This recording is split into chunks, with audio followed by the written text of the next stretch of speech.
विठ्ठल पंत आणि रुक्मिणी मातेच्या पोटी 4 लेकरं जन्माला आली. लक्ष द्या. निवृत्ती दादा ज्ञानदेव सोपान महाराज आणि चितकला मुक्ताबाई. निवृत्ती दादाचं वय वर्ष 12 आहे. माझ्या माऊलीचं वय वर्ष 10 आहे. सोपान 8 वर्षाचा आहे आणि मुक्ताबाई 6 वर्षाचे आहे बाबा. पण समाजानं बहिष्कार घातला आणि विठ्ठल पंत मायबाप दुःखी झाले. संध्याकाळची वेळ होती. एक दिवशी रुक्मिणी मातेनं उठावं आणि विठ्ठल पंताला सांगावं, धनी आयुष्यभर प्रपंचातली कष्ट सहन केली हो, पण लोक जगू देत नाहीत. जे आपल्या वाट्याला आलं ते आपल्या लेकराच्या वाट्याला येऊ नये धनी. चाकूरकर, ज्या ज्ञानोबा माऊलीच्या झोळीमध्ये शेण टाकावं, ज्या ज्ञानोबा माऊलीच्या पाठीत मारावं, ज्या माऊलीच्या पोटाला कधी अन्न दिलं नाही समाजानं, पण आज तेच माऊली लाखो लोकांना जगवण्याचं काम करतायत. विठ्ठल पंतानं प्रश्न केला रुक्मिणीला, काय करावं ग? जावा ब्रह्मवंदांच्या चरणावरती नतमस्तक व्हा. आपली पोरं आता लहानाची मोठी झाली, त्यांची मुंज करावी लागेल. सकाळी 5 वाजता उठले पहाटच. ए रुक्मिणी, खरंच न्याय निवाडा होईल का ग आपल्या आयुष्याचा? जाऊन तरी बघा हो. सकाळच्या 6 वाजता इंद्रायणी नदीच्या काठावरती आले विठ्ठल पंत. सगळे ब्रह्मवृंद बसलेले होते. पोथी पुराण सगळं चालू होतं आणि प्रश्न केला, न्याय द्या आम्हाला. आयुष्यभर भोगलो आम्ही, आयुष्यभर भोगलो, पण आमच्या वाट्याला जे आलंय ते आमच्या लेकरांच्या वाट्याला नको आहे. चाकूरकर, 6 वाजल्यापासून ते सकाळच्या 9 वाजल्या विठ्ठल पंत उभेच होते. समोर असणाऱ्या ब्रह्मवृंदानं चहा पिवा, पाणी प्यावं, पण विठ्ठल पंतानं मात्र तसंच आसरू ढाळत उभा राहावं. न्याय मागतायत त्यांच्या दारात. दुपारच्या 12-1 वाजल्या. आता मात्र भूक लागली सर्वांना. सर्वजणांनी पोटाला खावं, पण विठ्ठल पंत तसेच उभा आहेत, न्याय मागतायत. संध्याकाळच्या 6 वाजल्या तरी न्याय होईना. विठ्ठल पंत खाली पडायचे. पण काय अवस्था असेल माणसाच्या जीवनाची. उभा करायला लोक येत नव्हती. पंतांवरती एवढा बहिष्कार. अरे ज्या ज्ञानोबा माऊलीचे वडील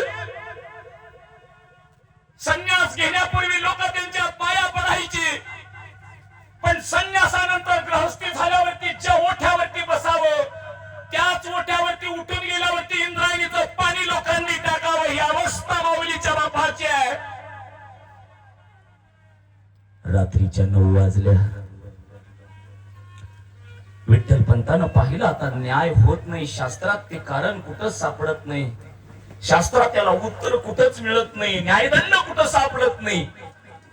10 वाजता हात जोडले, सरकार मला माहित आहे शास्त्रात या गुन्ह्याला शिक्षा नाही, पण तुम्ही जी शिक्षा देईल ती शिक्षा कबूल आहे विठ्ठल पंताला.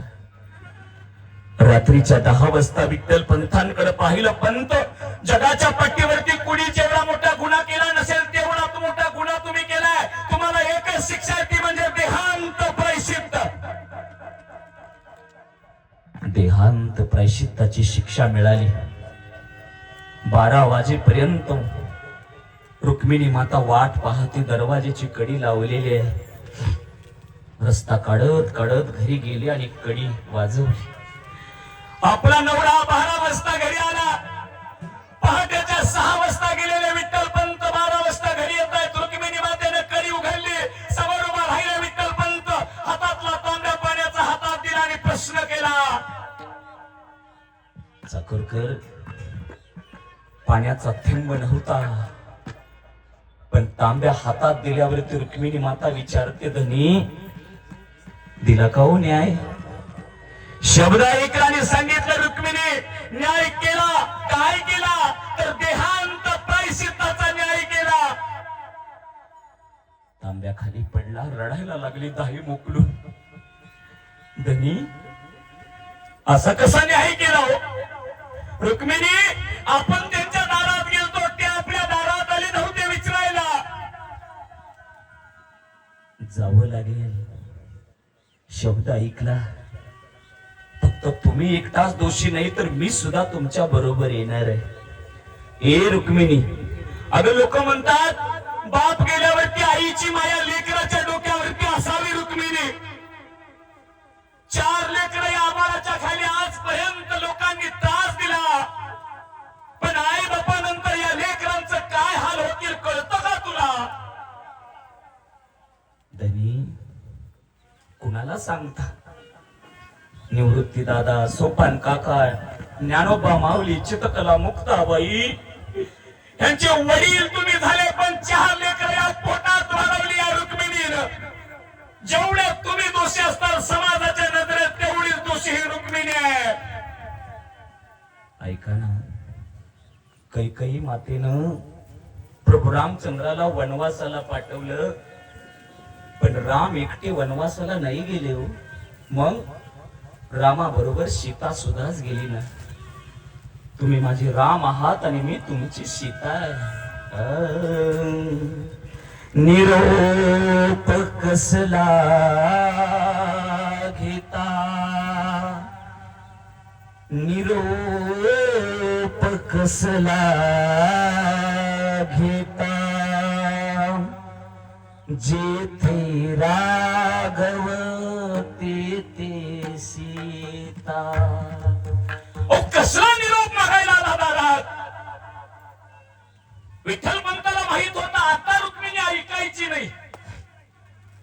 हाताला धरलं, चल माझ्या बरोबर.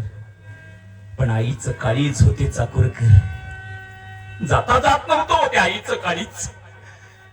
12 वर्षाच्या निवृत्ती दादाच्या डोक्यावर हात फिरवला मायबाप. 10 वर्षाच्या ज्ञानोबा पहिल्याने रडायला लागली रुक्मिणी माता. सोपानाला पाहिलं, मुक्ताबाईला पाहिलं, 6च वर्षाची मुक्ता पडलेली आहे. डोक्यावरचे केस वेगळे केले, मायबाप रडायला लागले.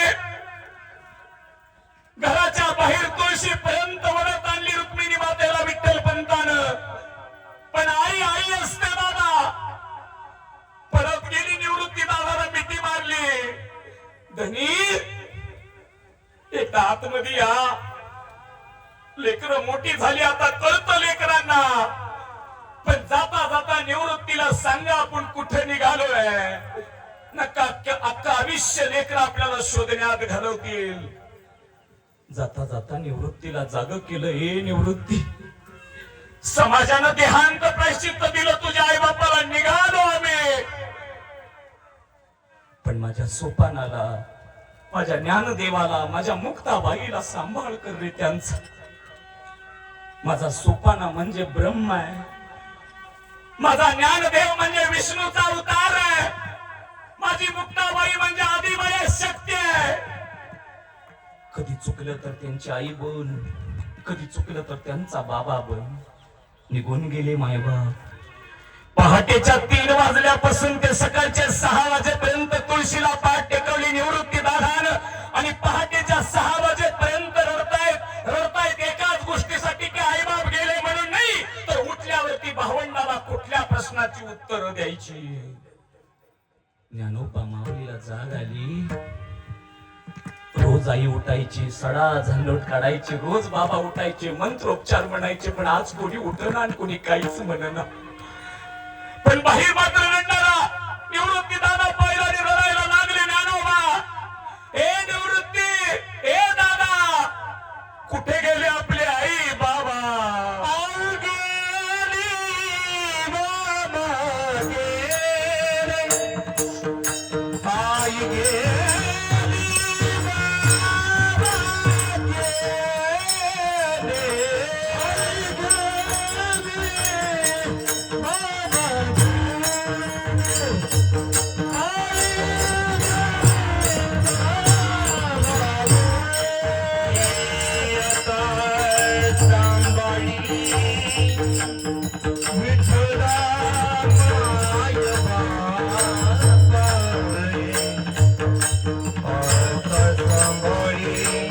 Somebody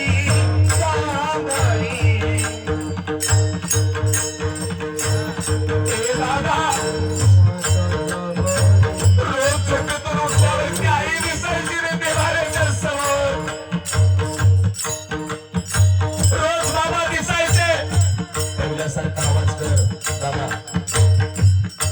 रोज दिसायचे रोज, पण आज आई दिसेना, बाबा दिसेना, कुठे गेले सांगणारे. हे माऊली, आपले आई बाबा देहांत प्रसिद्ध घेतणारे देवाच्या दारात गेले माऊली. 6 वर्षाची मुक्ताबाई, जिला अजून आई सुद्धा नीट म्हणता येत नाही, जागी झाली. का रडतायत दादा, का रडतायत निवृत्ती दादा, अरे का रडतो ज्ञानोबा? रोज आईनं यावं, मुक्ताबाईला उचलून घ्यावं कडेवरती, रोज पोटावर हात फिरवावा, पण आज आई दिसेना. आणि रडत रडत माऊलीला प्रश्न विचारला, ए माऊली, सांगणारे कुठे गेली आपली आई? माऊली सांगतायत, आई ग, आई ग,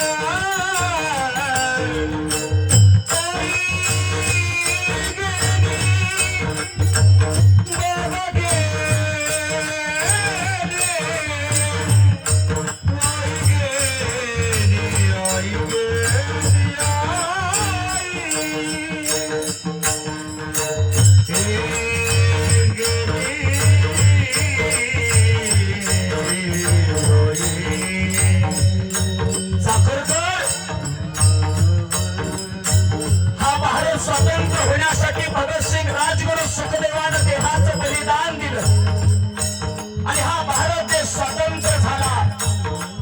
पण या महाराष्ट्राच्या मातीला माझ्या ज्ञानोपायाने ज्ञानेश्वरी देण्यासाठी स्वतःच्या आई बापाचं बलिदान या महाराष्ट्राच्या मातीला दिलं.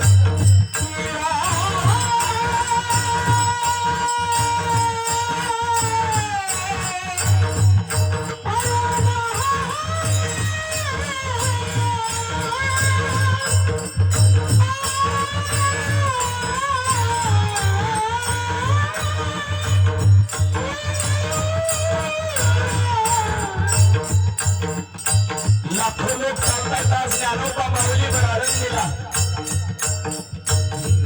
ज्या माऊलीला कधी झोपायला जागा समाजानं दिली नाही, आज त्या माऊलीच्या कृपेनं मायबाप लाखो लोकांचे उदरनिर्वाह या महाराष्ट्राच्या मातीत चालतात.